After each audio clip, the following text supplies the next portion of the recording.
মওলা মসজিদে যেতে হবে? রব বললে পারলে যা। মওলা এই টাইমে মসজিদে গেলে তো আমারে দৌড়ে ফিটাবে। বুঝেন না কেন? আমি যদি রাতে 3টা বাজে 4টা বাজে 2টা বাজে মসজিদে যাই, আমরা চোর বলে ফিটাবে। মসজিদে যাওয়াটা রিস্ক হবে। রব্বে করিম বলে মসজিদে না পারবি না, আল্লাহ পারবো না, তাহলে যা ঘরে যা, যাই নামাজ বিছা।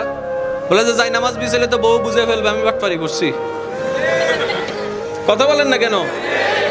মওলা বউ বুঝে ফেলবে, মা বুঝে ফেলবে, নিশ্চয় কোন একটা অঘটন ঘটাইছি, সেজন্য যাই নামাজে বসে কান্না করছি, তাহলে তো ইজ্জত ফানসার। রব্বে করিম বলে মসজিদও পারবি না, যাই নামাজে পারবি না। মওলা কেমন জানি লাগছে। রব্বে করিম বলে ঠিক আছে, আমি আল্লাহ কতটুক মায়া মোহাব্বত করি তোকে, তুই তো বুঝতে পারস নি এতদিন, আজকে বুঝার চেষ্টা কর। মসজিদে যাওয়া লাগবে না, যাই নামাজ বিছানো লাগবে না, ওযু করা লাগবে না। তোর যদি এতই প্রবলেম হয়, জবানটাও খোলা লাগবে না। মন থেকে তুই একবার আমাকে ডাক দে, একবার ডাক দে, একবার বল রহমান মাফ করে দাও, রহিম মাফ করে দাও। তোর মনের অবস্থা আমি রব্বে করিম শুনে, ইন্নাল্লাহ ইয়াগফিরুজ যুনুবা জামিয়া, তোর সারা জীবনের গুনাহকে মাফ করতে রাজি।